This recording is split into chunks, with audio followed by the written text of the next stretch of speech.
The following presentation is brought to you by the Realm Network.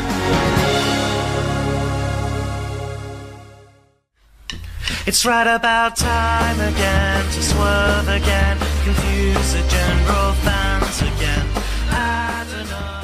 Hello, everybody. It is Vince Russo. I'm here for the brand. I'm here for Podcast One. I've got a first-timer on the show today, and I'm going to get to him in a minute. I'm going to give him a nice little introduction, and I'm really excited to meet this guy and have a conversation with this guy because you know why? Since I'm such a sissy Mary, I like real men's men. The guy I'm interviewing today is a man's man. You know, the type of guy that I always wanted to be, the badass, the guy that nobody's going to mess with. I always wanted to be that guy, but I can't be that guy because I'm a wuss. So I live through these other guys that are men's men. We have one on today. And not only does he have a background in the wrestling business, but I'm talking about a big TV star, movie star, Broadway, got kicked out of school. We're going to talk about that, even though he may not want to or not. But there's a lot of things we're going to talk about. But before I get to that, I got to let you know what's going on in my life right now. Because remember I told you guys I was going to put my house up for sale because I had my eye on a log cabin on a lake in Indiana, of all places, where I graduated from college in 1983. And I was looking at this place as a retirement home, and I fell in love with this place. So not thinking anything of it, I said to myself, you know what? Let me put my house up for sale and let me see what happens. You guys know I'm a God-fearing man. And if it was meant to be, and I was meant to be in my retirement log cabin, then God would make it meant to be. So I got to be honest with you. I put my house up for sale last Monday, okay? In the first 3 days, we had 5 showings on my house. Thursday, I'm outside shoveling snow with icicles coming off my mustache and beard. I get a call from the real estate agent who tells me we have an offer on my house and it was more money than we asked for. So I was, holy crap, I did not think this was going to happen. I was not prepared for this to happen. I figured I had some time to really think this thing and mull this thing over. But I had to accept the offer. It was more than we were asking. I got to be out of my house now here in Denver, Colorado on February the 17th. I may be retiring in a log cabin. I don't know. But here's the fascinating thing to me, and I'm sure my guest today is going to share the same thing with you. Man, you guys have to know, no matter where you are in your life, and especially if it's a bad time, you guys know I went through a really bad 2016. There was a lot of personal losses. But you got to look at your life, you know, just as a series of seasons, because that's what your life is. And as I look at my entire life now, you know, there's the growing up season, you know, there's the college years, there's the getting married early, then of course there's the career, and all of a sudden I'm sitting here, going to be 56 in a couple of weeks, and I know my guest has a birthday coming up too. We're both Aquariuses, and literally I'm looking at retirement. Retire. How am I going to retire? What am I going to leave my kids? So you have to look at your life that way, as a series of seasons, ups and downs. But that's what it is. And every season brings something new and different. So we'll see what happens. But I know I'm going to be homeless February 17th. Before I introduce my guest, let me tell you about my great sponsor, TrueCar.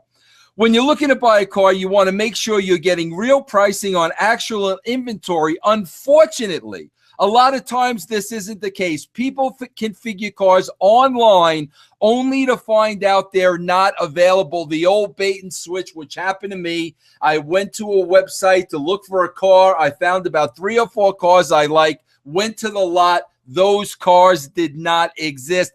That won't happen with TrueCar. With TrueCar, you can get real pricing on actual inventory. This is not pricing offered by TrueCar, but pricing from an actual dealer. And not just any dealer, but a TrueCar certified dealer. This is a carefully curated network of dealers committed to transparency and offering you a competitive marketing price. So when you're ready to buy, new or used, visit TrueCar.com to enjoy a more confident buying experience. Some features not available in all states. TrueCar.com. I got to tell you something. I got a lot of people that help me with the show. And one person helping me with the show is a gentleman by the name of Larry Francis, who's a great guy. Larry Francis is a hell of a guy. And Larry Francis has been helping me get guests the last couple of weeks, which has been great for me, because the hardest part of this job is tracking down guests. And I don't like, I just don't like asking people to come on the show because, a lot of people know me and they're my friends and they'll do it because it's me and they really don't want to do it. I'm just very uncomfortable.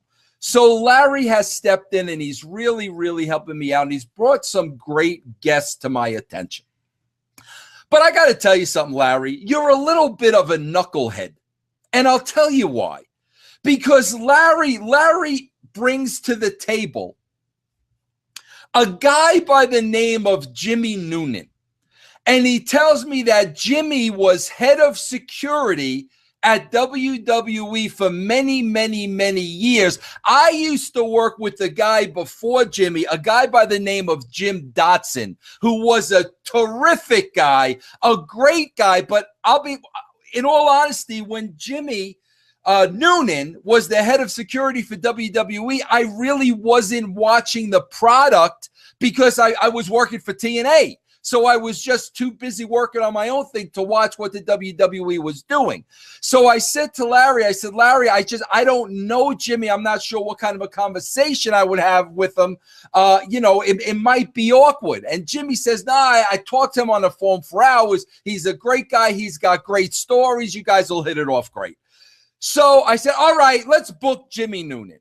Then, as I always do, I go and I do my homework on Jimmy Noonan and I find out what I can about Jimmy Noonan. And getting back to the knucklehead, Larry Francis, Larry just forgets to tell me that Jimmy Noonan is a bona fide movie and television star, which he should have led with to begin with. Jimmy Noonan was on Super Troopers, and you guys know the role. Frank Galifianakis on Super Troopers. He was on the Grifters, and the Larry Francis should have known I was a John Cusack mark. And Jimmy Noonan was in the Drifters. Then he was in Sex in the City. I was a fan of Sex in the City, which explains why I'm a Sissy Mary. There you go, brother. Listen, Jimmy, I just got out of hair and makeup.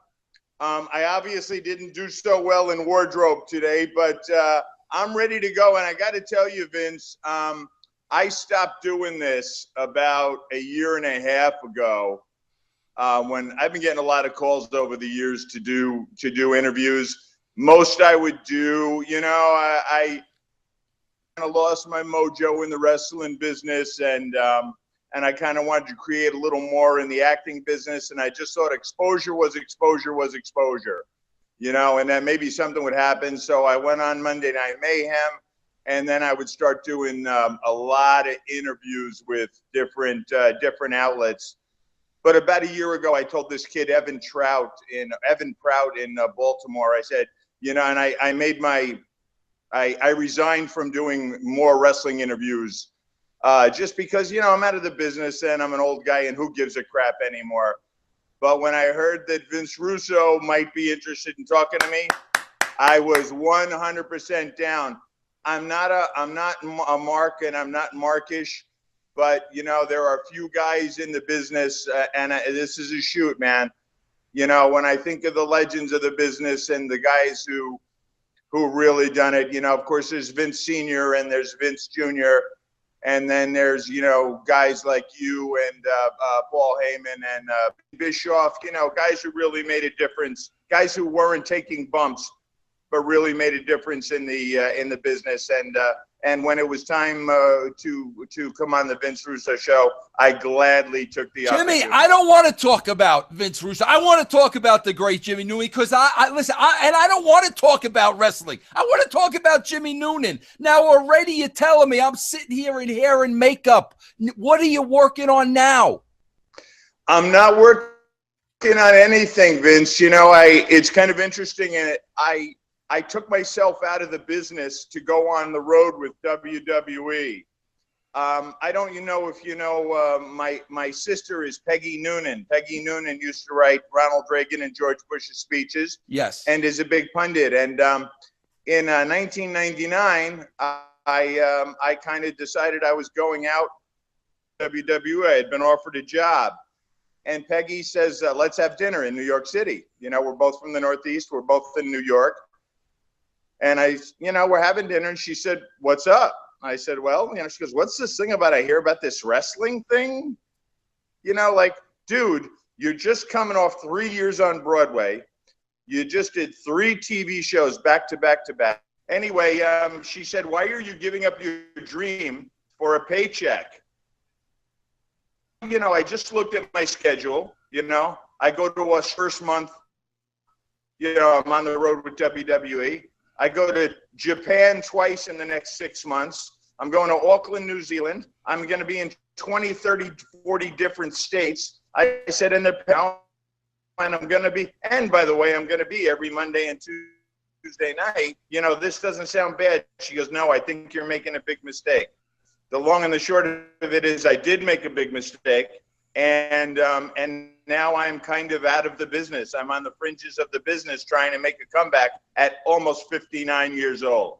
Well, Jimmy, I want to back it up for a while. Bro, we have a lot in common. I mean, I'm going to tell you about a couple of those things. First of all, bro, you know, we're both born in January. I think you're just 3 years older than me. That's number one. Bro, both Long Island boys. My favorite aunt lived in Massapequa. I know that's what you're from.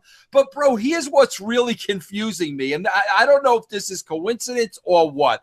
But I don't want to give out what your email address was. But I can say when you popped up here, you know, on Google Hangout, you came up as Matthew Modine. Bro, I was a huge Vision Quest mark. I was a huge mark for Matthew Modine in that movie. Bro, what's the relationship there? Vision Quest is my favorite movie, and the monologue at the guy in the burger in the at the hotel, the chef at the hotel, the monologue that the guy gives when they were arm wrestling, right? Yeah, no. It's the night that Matthew Modine is finally going to fight Shoot, and he goes by to see the cook, you know, for some like last words, and the cook is shaved and he's putting on a suit, and Matthew Modine says, dude, what are you doing? How come you're not working? He says, I'm going to see you wrestle. You're wrestling Shoot tonight, right? And that monologue words, well, it's only 3 minutes. And the monologue that actor gave that after that about Pele and the 3 minutes, you know, it's about what you do in those 3 minutes is my favorite monologue in the world. Is my favorite movie. So we even have more in common. Yeah, and bro, let me say another thing about Vision Quest. I mean, to take nothing away from that dialogue and Matthew Modine, but I believe her name was Linda Florentino. Bro, how hot was that actress in that movie? Linda Fiorentino. And, oh, mamma mia, bro. Yeah, that was one of her early works. Later on, she was in the first Men in Black, and she had a really great career, but that was kind of like her ingenue-ish role and her introduction. But Vision Quest was a little movie that became, I think it's also Kurt Angle's favorite movie. Me and Kurt were talking about movies one day, and Kurt freaks out. All guys who are wrestling fans freak out over Vision Quest. If any of your fans haven't seen Vision Quest now.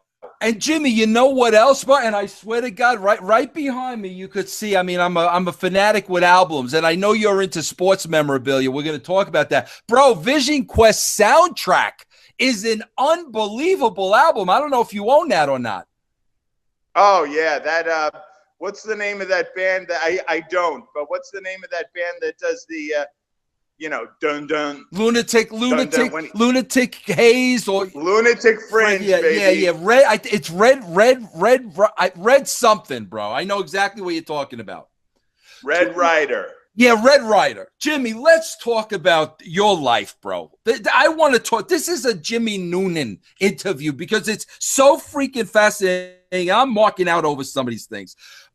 Raised in Massapequa. Now, bro, the way they put it in some of your bios, a little bit of a troublemaker in school, but not doing really, really, really bad things, but just enough to get you kicked out of school. So I would love to know, what was the thing that got you kicked out of school? Well, class clown. That's pretty much what I was. I was always the class clown.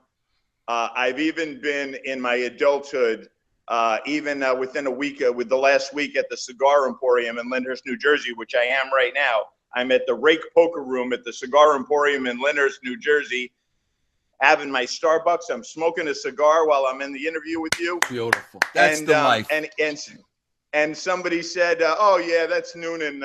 He was the class clown, and he still is. But I was the class clown. I was the entertainer. I probably would have got class wit if I didn't, get thrown out of school. St. Mary's in Rutherford my senior year. And I pretty much kayfabed that. What happened was junior year, I missed 100 days of school. And I failed history and Spanish. And it's not that I'm a dumb kid. It's just that I had a problem with something called, homework. Homework. I didn't like to do something called homework.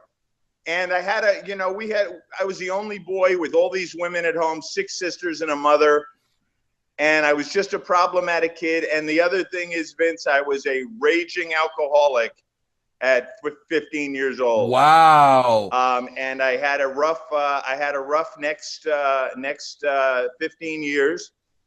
And then through the grace of God, one day at a time, with the help of many and the love of many, on May 6th, I will be sober 30 years. Oh, that's great, Jimmy. That is great. So that's really, that's the answer right there. Jimmy, I was able to I woke up on May 6, 1987, and I was struck sober. I went to a detox and I went to a rehab, and I've been sober since the day I drove up to that. And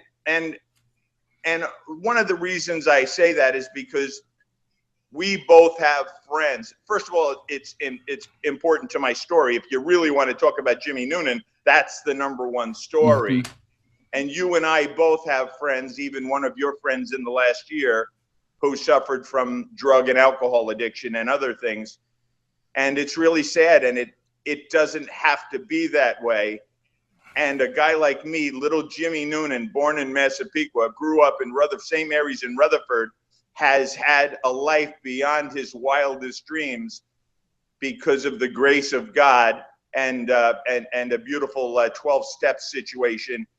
So many people have given me so much help, and I've been able to, in turn, help some other people, and that's how my life works. Jimmy, I'm going to ask you a question based on that answer right there, because somebody having been in that spot, you obviously understand. And this is the part of me, Jimmy, that I can't comprehend and I can't understand because I've never been in that spot. Obviously, when you talk about a near dear friend of mine, you're talking about the beautiful and the lovely Joni Lauer, who was struggling with alcohol and pills for a very, very long time. You know, I mean, with what happened to her in the business, I mean, from that point, it started spiraling downhill. She was never able to recover. She was in and out of rehab. Jimmy, I have to ask you a question. And I think it's important to people listening to this interview because a lot of people struggle with certain addictions. Now, why is it that somebody like Jimmy Noonan can go into that rehab facility, leave that rehab facility, and 15 years straight be clean, over with, behind you?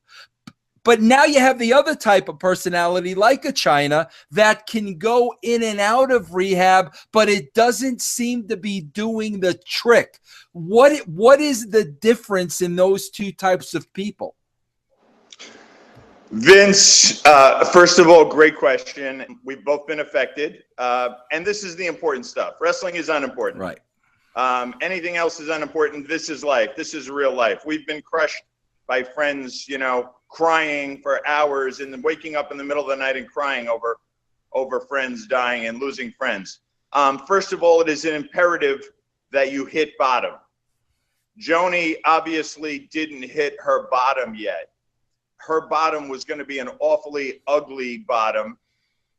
But I felt like I hit my bottom that day on May 6, 1987, and I was desperate.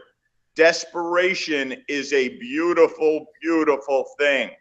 When you are desperate, you will go to any lengths to change your life and to change that feeling in your chest and to change those thoughts in your head of wanting to hurt other people. Your addiction comes from, you know, mostly comes from your past. You know, you're in some type of personal pain. And the only thing that gets rid of the pain and that makes you feel normal again is that first shot or that first beer or that first drink in the afternoon. And then all of a sudden you feel equal to everybody else. Unfortunately, that one beer or one shot turns into 27 beers or 18 shots, and then, you know, and then an 8 ball, and then, you know, and then you're going to die, you know. Most people die, but you know there is a 12-step program. It's the first 2 letters of in any phone book you open. It's the first two letters you'll see, A, and it saved millions and millions and millions and millions of lives, and I'm one of the lucky ones. But the answer to this question is desperation. I was desperate. Jimmy, how do you know though? How do you know? Like you brought up a point, and I'm so curious about this because thank God I never had to deal with this. But Jimmy, how do you know when rock bottom comes? Like how would Joni have known? All right, I'm at rock bottom. I'm gonna die if I don't get help. Vince, I had been waking up every morning for a month and crying in my bed. If I woke up in my bed, because I woke up in a lot of beds. I woke up in hotels. I woke up in strange women's beds. Thank God they were always women. I woke up, you know, the first thing I do would be like this, like, you know, like, oh my God, who's next to me? And then I'd have to look, and then I'd have to see what kind of damage I did, you know, the night before, right? But yeah, so I was waking up every morning, I was crying and I was blaming God, you know, and I was saying, God, how could you do this to me, God? I talked to you yesterday afternoon and I said to you, God, please help me. Please help me. Please help me stop drinking. And I was good all afternoon. And then it hit about 6 o'clock and I just had one drink. And then, of course, one drink turned into a bottle of, you know, a bottle of rum. And then, you know, and then I'd wake up the next thing I would remember would be the next morning and I'd be crying, you know, go, God, how could you do this to me, God? So, you know, there's enough prayer and enough power there that one day, you know, you're either going to wake up and you're going to be dead or you're going to be sober. One of the two things is going to happen sooner or later, for sure. Yeah. Okay, Jimmy, let's get back to now this great life, the life and times of Jimmy Noonan. The life and times. So now, Jimmy, I'm seeing here you went through a series of odd jobs before you made your way out to LA. And I mean, normally we would just pass over this chapter, but there was one odd job. I've got to confirm this with you, because if this is true, you're out of your freaking mind. Bro, were you a skyscraper window tinter? Columbia Associates in 1979, a little company out of East Rutherford, New Jersey, run by Nicky Pizzone Sr., hired to go into skyscrapers and put on the technology. Was the buildings in New York City, they were given tremendous tax discounts if they would put in energy efficient panels on the inside of their windows. So we would get these accounts, he would get these accounts, and we would go in. I didn't do it on the outside of the but still, bro, you're on the inside and there's no window there. You're replacing windows? No, we are taking the windows, we are cleaning them pristinely, because that was the deal. And then we had to put this tint in. And it was kind of scary, and it was rather daunting. You're absolutely correct, because some of these windows are 10 feet high. And when you're washing them, you're very aggressive. You're slamming them and then taking the squeegee down and slamming them. And then you have to put this stuff on, which is very expensive. And it's so technical and it's so priced. So you're absolutely right. But guess what? I was hungover every morning. Oh my God, Vince. Bro! I can't, bro. I hate heights. So let's move on to the next up, because you telling me about this, I'm freaking out. Jimmy, let's move to the next subject. So then all of a sudden, listen, bro, this is like this isn't one of those fairy tale stories. Walk me through this. You show up in LA. Now, you said I was the class clown. I was an entertainer as a kid, so that entertainer is in you. Now, but Jimmy, come on, bro. You just don't show up in LA and say, all right, I'm here. Where's my first role? You go to LA. How do you get your first big break in LA? Well, you actually do.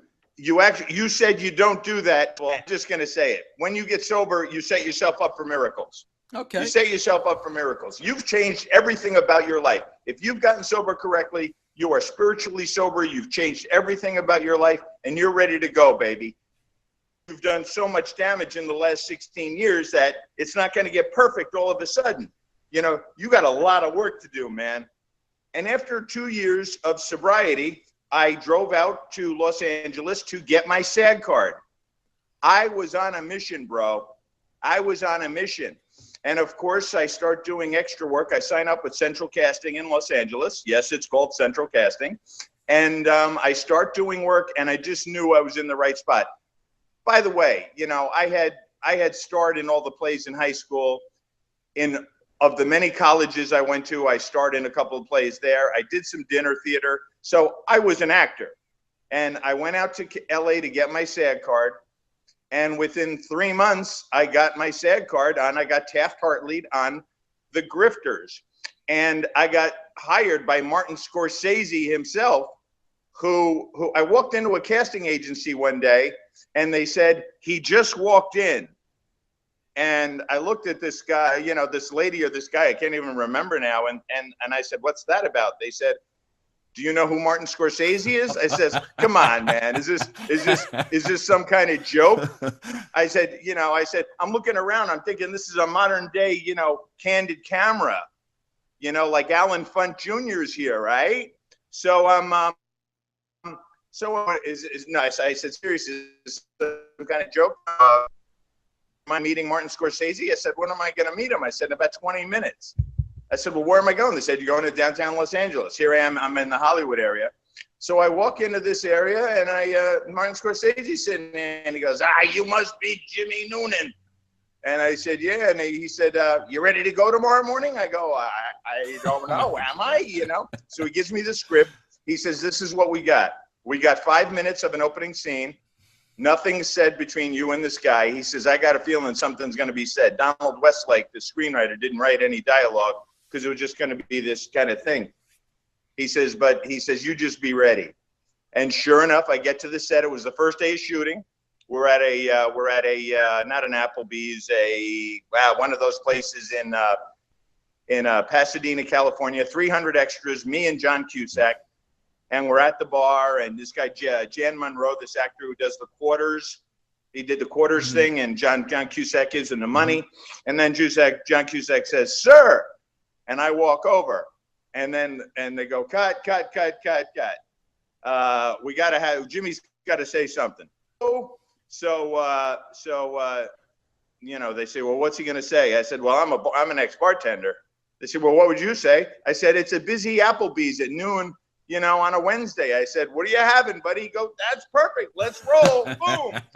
And that's, I did my little scene, the opening scene of a movie that got 4 Academy Award nominations. The opening scene, the establishing scene of the movie. And we didn't win any Academy Awards, but my first movie, 4 Academy Award nominations. Unbelievable. And that's the miracle of my life, and that's the miracle of sobriety. And then, it's being in the right place at the right time. But, when you get yourself spiritually sober and, these avenues open up and these things happen that are just almost miraculous, if you will. And I got my SAG card, and I've been good to go ever since. Well, okay, now here comes the Mark Appa. I know you could see over my shoulder right there, Jimmy. You could see holding up the radio, Lloyd Dobler, because I'm a huge John Cusack fan.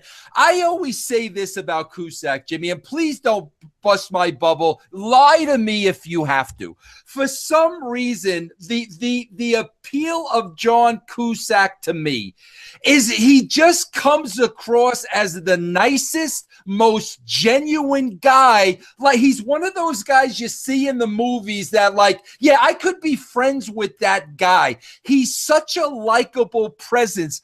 You worked with him, bro. Listen, you're either going to burst my bubble here, bro, or you're going to confirm what I've been thinking of for years. How was he as a person? I'm about to burst your bubble. No, Jimmy, no. Jimmy was a he was okay. It's just that he knew the situation going in, and he, I don't think he really, I don't think he really cared for me. Listen, I worked with John Candy, and John Candy was just such a gentleman, and he was. Now, what did you work with John Candy on? He did a really bad movie called Delirious. I know that movie. One of the Hemingway girls. Yes, I was an extra on that, and they put me in a dancing scene, this big ball scene, and then she comes down the stairs, and he falls in love with her. But he'd come to the set every morning, and he'd bring Dunkin' Donuts for the men and roses for the women. One of the nicest, coolest guys I've ever met. He called me by name every day, and I didn't even have a speaking role in this movie. But why would a John Cusack not care for a Jimmy Noonan? Here we're talking for 15 minutes. I'm in love with you. What did he see that I'm seeing? He probably saw the class clown. No, I don't know. Listen, John Cusack was fucking white hot. You remember how hot he was? Yes, sir. What was the name of? Say Anything. Say Anything. I mean, he could do, he owned this, the Grifters was his project. Yeah. He made the Grifters happen. I think he's an associate producer, boom, boom, boom. He put this whole thing together. And Lloyd Dobler was terrific, let's face it. But I just think he was white hot, and he was kind of untouchable, and he had a whole 2 months of shooting coming up. And maybe the first day he wasn't, so excited. I'm not really sure. He could have been a little nicer. All right, Jimmy. Listen. To protect Lloyd Dobler, I'm editing that part of this interview out. I'm telling you that right now. All right, Jimmy. Let's move on. What about now? I'm walking out for the life and times of Jimmy Noonan. Sex and the City, bro. Which, believe it or not, I was a big fan of. Did you have any interaction with the ladies on Sex and the City? Could you tell me a little bit about that? Well, I guarantee, being that this has become the Jimmy Noonan show, yes, that this will be that this will be the lowest rated. Never, bro. Never. Vince Russo show in history. Never, bro. No, you got an unbelievable story to tell. So I'm a big Jessica Parker mark.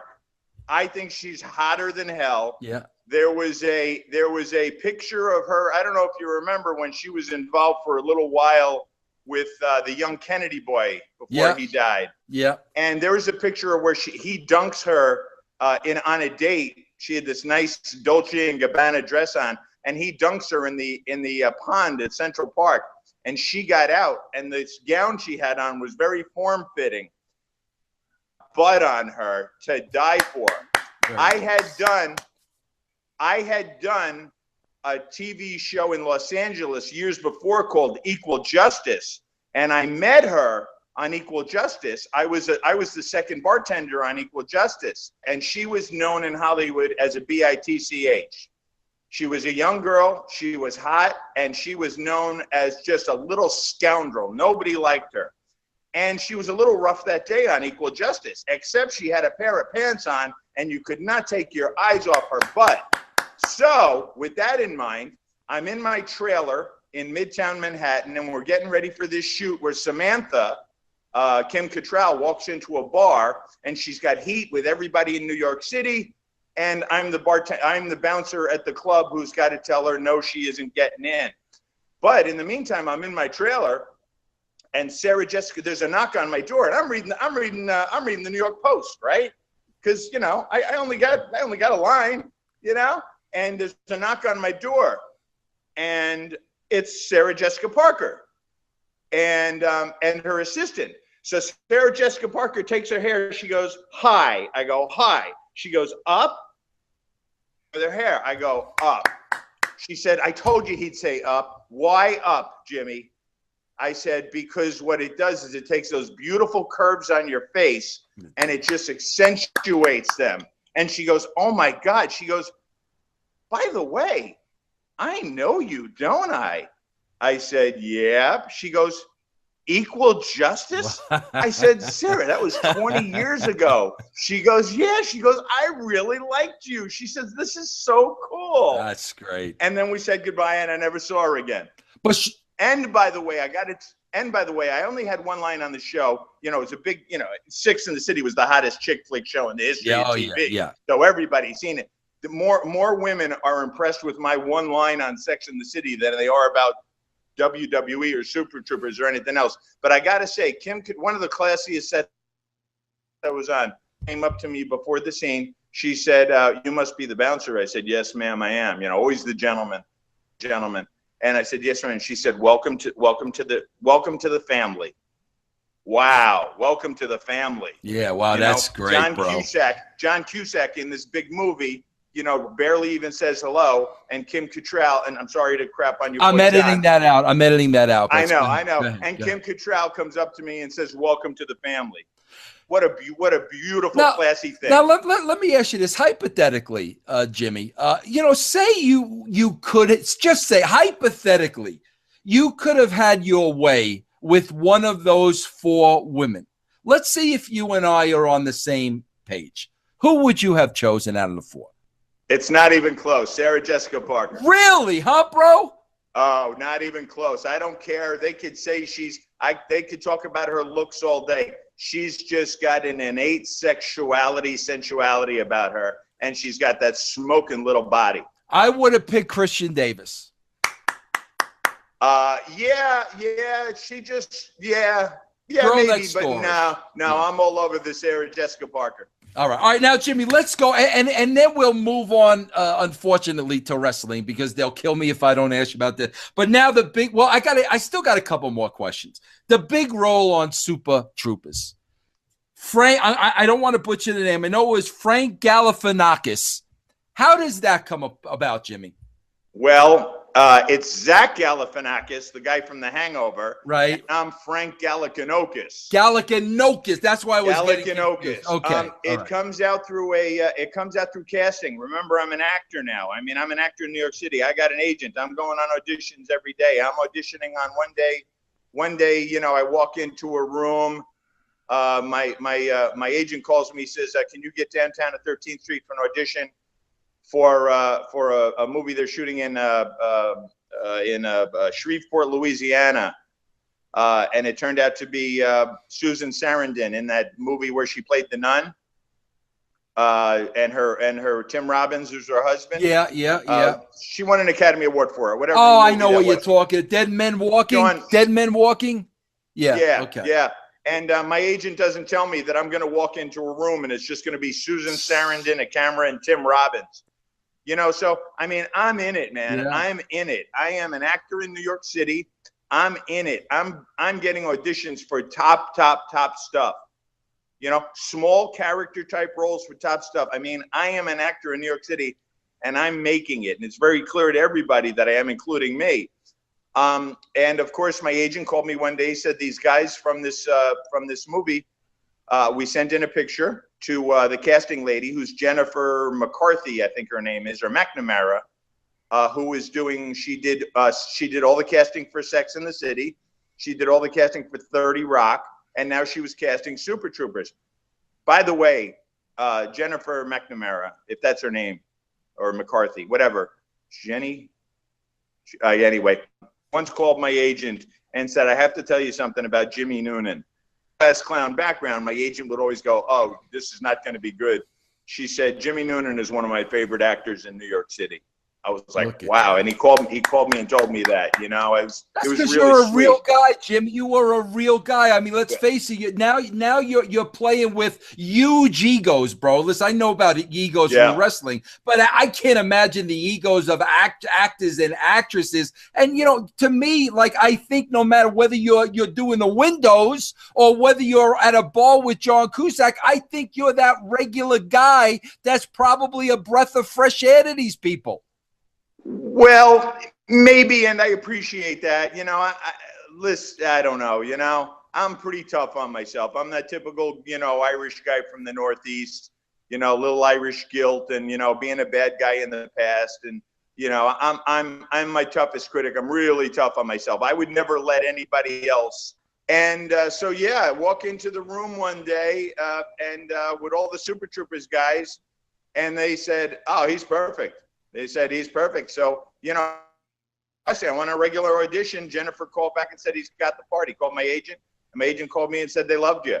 And we didn't know. You know, it was this crappy little film, you know, going to be this crappy little film that these guys made, these guys from Cornell University or Ithaca or someplace really cold in upstate New York, called Broken Lizard. And they had made a movie before that called Puddle Cruiser, which Tom Hanks would call a honking piece of garbage. That's what Tom Hanks calls bad movies, honking piece of the garbage. And I saw this movie Puddle Cruiser, and it was terrible. And then I guess Super Troopers was going to be terrible. And it turned out to be this cult hit that made 60, 70, 80 million dollars. Yeah. And, you know, it turned out to be a big deal. And it came out while I was with WWE. You know that it was a big deal because I was so entrenched in World Wrestling Entertainment and my job and being in an airplane every day. Yeah. All right, Jimmy, I'm gonna go to wrestling in a second. I want to ask you one more acting question because this, bro, first of all, like, you know, the skyscraper, like I can't even fathom that. But here's another great fear of mine, Jimmy, and there's got to be some kind of a trick to this, and I want to ask you about this. I know you did Broadway. You did a play called An Inspector Calls, I think, for about 4 years. Here's my second biggest fear, Jimmy. How do you freaking memorize dialogue to go out there on the stage every night and remember it? That would be such a fear to me that I would forget my lines. Well, it is a fear. It is your fear is well-founded, my friend. Now, let me tell you about An Inspector Calls. First of all, let me I'll give you an overview real quick. First of all, I do The Grifters, which gets 4 Academy Award nominations.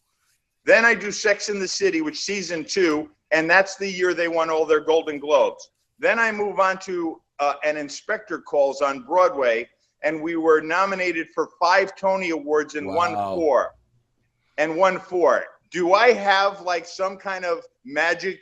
Bro, I'm high. Hey, bro, I'm higher than Jimmy Noonan, bro. That's I'm telling you, hands down. I am the luckiest man on the planet Earth. You know, I suit up, I show up, and miracles happen, and it's mostly due to my, you know, my sobriety. But I will tell you, don't get too excited, Vince.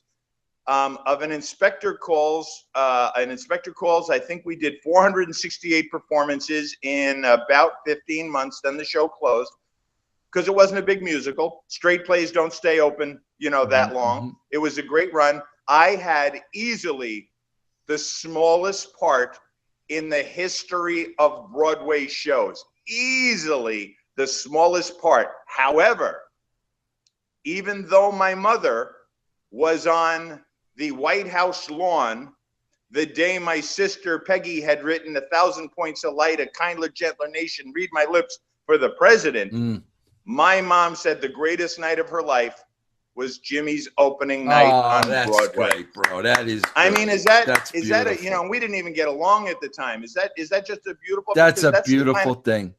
That's the kind of family I have. You know, like we're kind of like, you know, my mom was a dresser on Broadway. My mom was Lauren Bacall's dresser for Applause. I mean, talk about Tony Awards. Applause won 1 million of them. Yeah. You know, why do we work our asses off? What is it for? Nothing I know brings on the glow like sweet applause. Beautiful. The great Jimmy Noonan, ladies and gentlemen. So my mom was her dresser. So we're a Broadway family.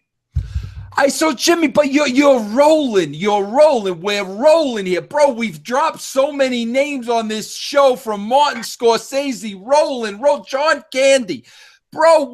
How the heck do we go now to wrestling from all this, bro? It seems like you're right there on the cusp.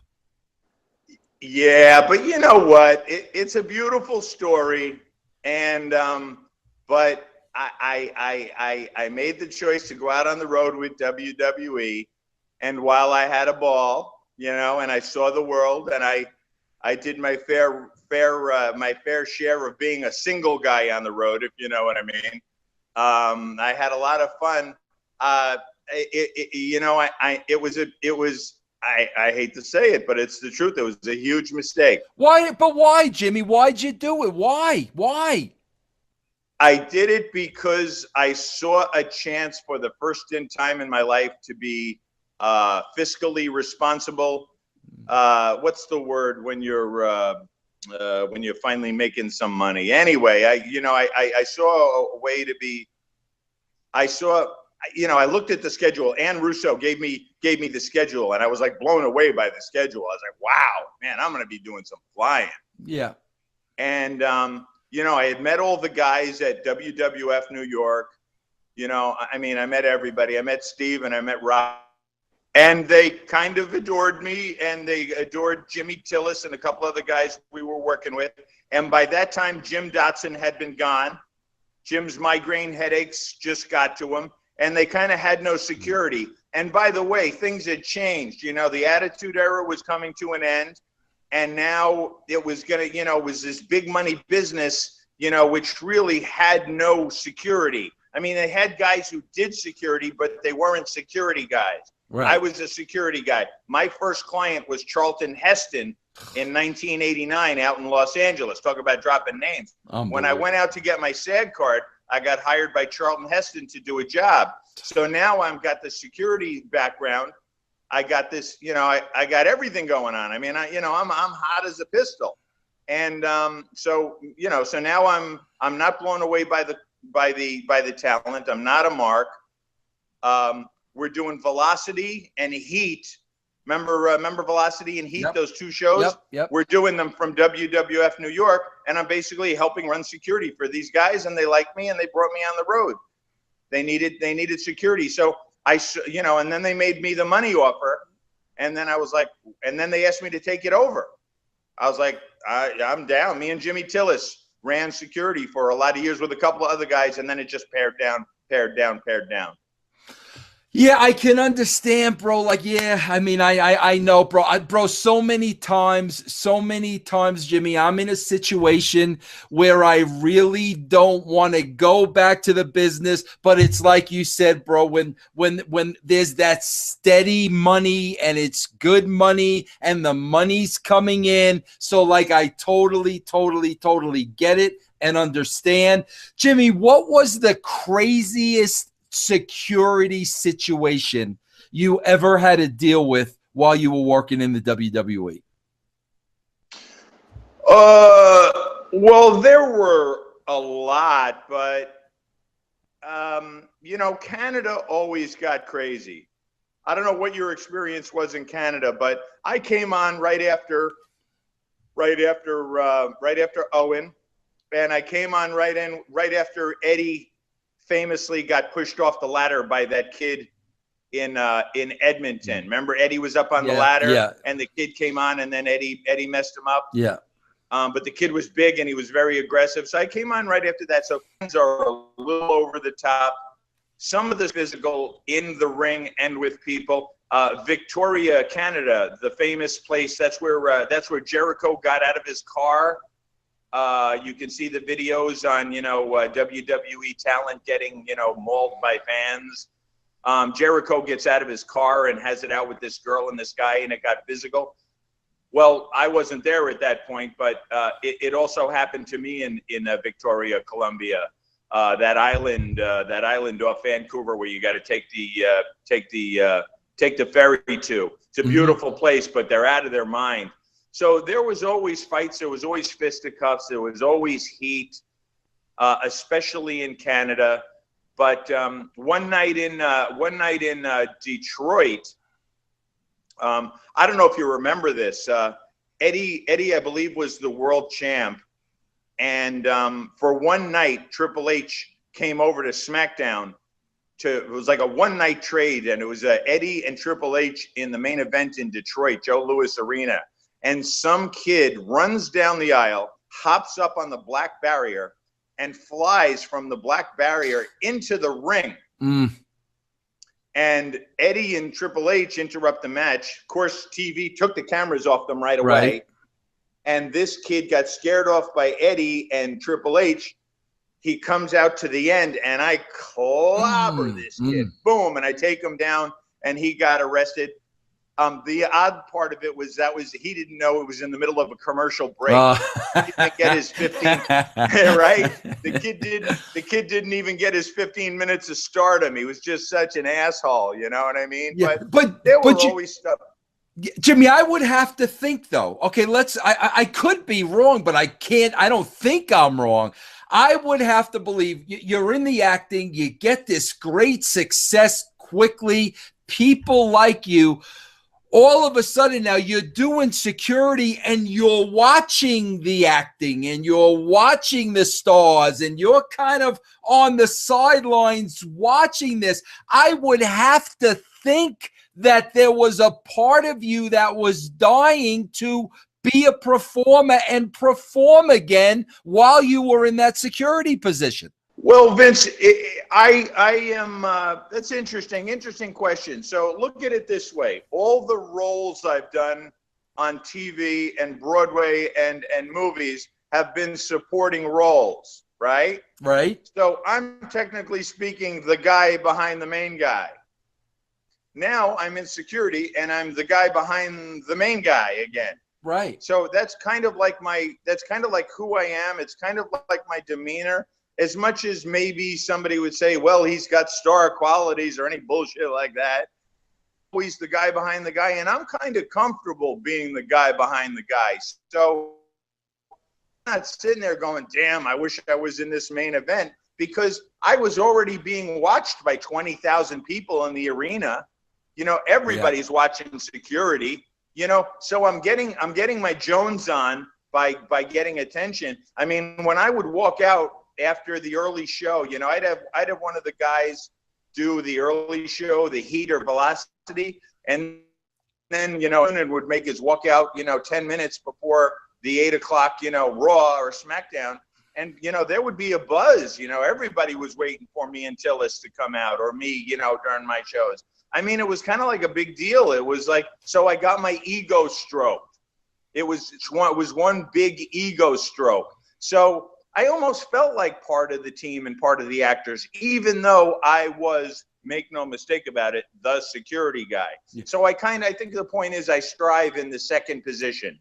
Jimmy, can I ask you this question? And I'm curious about this. Jimmy, I'm not, you know, one thing about me, like, bro, it's funny. When Larry Francis was setting up this interview, one of the notes he writes to me was, you know, oh, and Jimmy is not going to talk badly about Vince McMahon. And I'm like, bro, well, I don't want to talk badly. I'm not interested in talking. In other words, I'm not the gossip guy. I'm not looking for that. So my next question is something I'm really interested in, and I don't want any names or anything like this, but I never asked this question before for as long as I've been in the business. I don't know the answer to it, Jimmy. Now, Jimmy, I know how it works in rock and roll.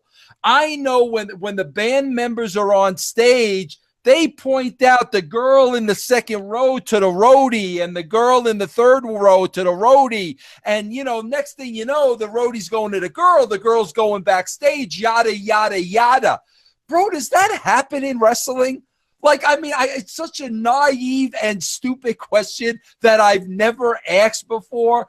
But do guys pinpoint ladies out to security to kind of work out a meeting in the back? No, maybe more. If it was going to happen, it was going to happen at a house show, and it was going to happen at a house show in Bismarck, North Dakota, or wherever Bismarck.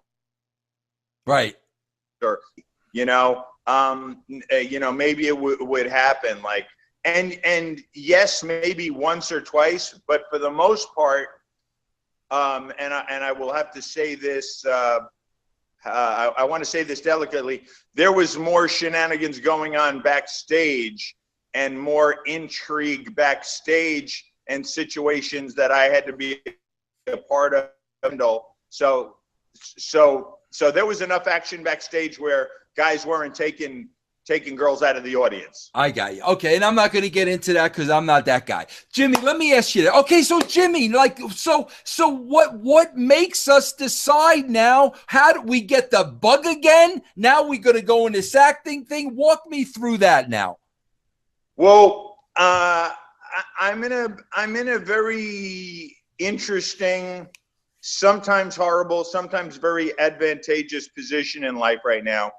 I have a security business, right? And my niche is, because I've been doing security for 30 years. My first client, Charlton Heston, 29 years ago. Unbelievable. And I'm an actor. I'm sorry, I'm not an actor. I'm a security guy, and I'm sober 30 years, and spiritually sober 30 years. I still participate, you know, in the festivities, if you know what I mean. I'm still active. Let's put it that way. I am probably the only guy on the planet Earth who has 30 years of sobriety and 30 years of high-end, high net worth client security background. So my niche is that I handle high net worth individuals who have addiction problems. Oh, great. So those are my clients. So those are my clients these days, and it can be very lucrative when I'm working. However, those jobs don't grow on trees. So when you say you had a rough 2016, you had a rough 2016 for a different reason than I did. I had it's been rough since WWE, Vince. A lot of people know that. I've been very open about it. I'm not proud of it, but it's a part of my life, and it's a part of who I am. I took myself out of the business, and it's been brutal. I haven't made a lot of money. However, last year I spent a total of 5 months working in Toronto, a great city. And then the year before that, I was at the Cannes Film Festival and sat on a yacht for 60 days. Mm-hmm. Mm-hmm. When I'm working, I'm killing it. Yeah. And I'm making it. And when I'm not, I'm starving and I'm working at a cigar store. You know, and helping support helping the best I can to support my 12-year-old daughter in Detroit, who was a part of my WWE story. I mean, I can't even get an agent right now. Even with, everybody's forgotten about me. You make it sound so pretty, and you put these beautiful bows on it. And the fact is, what you're saying is all the truth. I mean, it sounds rather magical and rather terrific and rather, wow, this guy's unbelievable. But at the same time, a lot of days, I got to eat ramen noodles. And that's just being honest, man. I don't know what the plan is. I don't know what's going on. I don't know why this is happening. I put this in my, it's a series of tests. I still think, and before my mom died last year, she agreed with me. I still think all my success, as successful as I have been, all my success, I instinctively know, is in my future. One of these days, something huge is going to happen. Jimmy, I got to tell you something. Just in talking to you today with this rich history, and bro, I'm a God-loving man. I hear the message loud and clear. I hear you. So I'm putting that into the combination. Jimmy, I swear to God, you should be on a lecture tour, bro. You should be doing one-man shows. You should be doing public speaking. You got such an unbelievable story to tell, Jimmy. What a gift that God could give us if we could see ourselves as others see us. You don't see that, Jimmy? You don't see that? I don't see it, Vince. I mean, I instinctively know I'm going to be okay. And I instinctively know I will act again. And I instinctively know that, I will be a monster in the security business again. But just for today, I got out of bed with nothing to do except go to Starbucks, look forward to smoking cigar and being on your show, which is, I have to just keep suiting up, and I have to just keep showing up, and I just got to be a good guy, and I got to help another alcoholic, and I got to say my prayers, and I got to meditate, and it's all going to be okay. I instinctively know all of the good stuff is in my future. However, if God forbid I died tomorrow, obviously I'm wrong. Yeah, but Jimmy, here's the most important thing, and please correct me if I'm wrong. Jimmy, I opened up this show talking about selling my house. Jimmy, listen, bro, trust me, doing podcasting, and I know you've done some radio. Bro, I love doing this. There's not a lot of money in it, Jimmy. So when I talk about selling my house, I'm not making any bones about it either, bro. I'm downsizing. I need to downsize at this point in my life. But Jimmy, here's one thing that's blaring through my computer and blaring through everybody listening here on Podcast One and watching on the Realm Network. Bro, I get the feeling you're a happy man. You're a happy man, and I think that's all that matters, Jimmy. Am I right? Yeah, I'm going to be 59. As my mom said before she died last year, she said, she was a tiny woman, but she had shrunk to about 3'11" and 69 pounds, and we'd have these great conversations. And I said, Mom,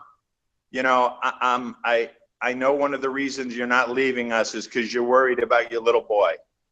I know you're worried about me, Mom. I said, but Mom, don't worry about me anymore. Here I was 57, 58 years old, right? I said, you got to stop worrying about me. I said, I'm going to be okay. You need to know that. I said, Mom, I haven't missed many meals. I got a roof. I got a roof over my head. I got 2 healthy kids, and I'm healthy. And then she said, you should have been dead 30 years ago. And you know what, Vince? I look at that and I listen to that, and that's the truth. Everything else is gravy. What are high-class problems? All right, you're just doing your podcast. You're still Vince Russo. You can't take that. You got history, man. And I got history, and we can't take away what we've done. But you have a house to sell, Yeah. We have what we call high-class problems. there are people out there who aren't going to eat today, you Yeah. know? Yes. And you and I are on the radio together talking about it. We got high-class problems, man. Am I a happy guy? Yeah, deep down, I'm a happy guy because miracle, and I feel like sometimes I didn't deserve it. But I'm still stuck with the facts of it, and the facts are, wow, I'm shocked. Little Jimmy Noonan from St. Mary's High School in Rutherford, New Jersey, has kind of made it. Yeah, and not only that, Jimmy, but see, here's what you're not seeing that I'm seeing, because I'm sitting on this end and you're sitting on that end. This is the most important thing.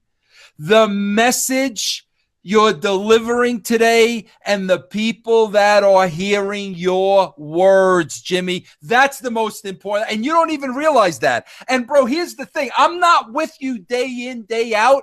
And I'm sure you're sending that same message to the people that come into your world on a daily basis, bro. That's the greatest gift in the world that God can give to you, Jimmy, is your personality and your story and being able to share that with people to motivate people. And I pray to God that you see and understand that, because I see it like a blinding light over here. Well, that's really kind, and I will I just for today, I'm gonna accept that, and I'm gonna live in it, and I'm going to and I'm gonna go on my day like, you know, I'm gonna live like a powerhouse. Beautiful. And I'm going to show people, you know, that anything can be done. That's and right. But most importantly, what I want, you know, what I like people to hear is that somebody who suffered for 16 years with alcohol addiction, you know, that you really can get sober and then be sober and then live a normal life. Mm-hmm. You know, so many people die, so many people close to us. You know, it's the worst for me, Vince. It's not when my mom dies, because my mom was 88, almost 89. It was terrible. And being the only boy with all these sisters, it was terrible. But that was expected. The most painful day in my life is when I get a phone call and one of my sponsees in 12 steps has I go into a corner and I crawl up, my 6'2", 265-pound body. I crawl up like a baby and I sob, because I knew it didn't have to be that way. And all I asked them to do was some simple things that enabled me to stay sober and to have this quality of life. And that's, you know, that's really what I if I could get out any message, that's, you know, that's what I'd want your 250 or 300 or 500,000 people who are listening or eventually hear this show, mm-hmm. you know, to know that you don't have to live like that anymore. Yeah.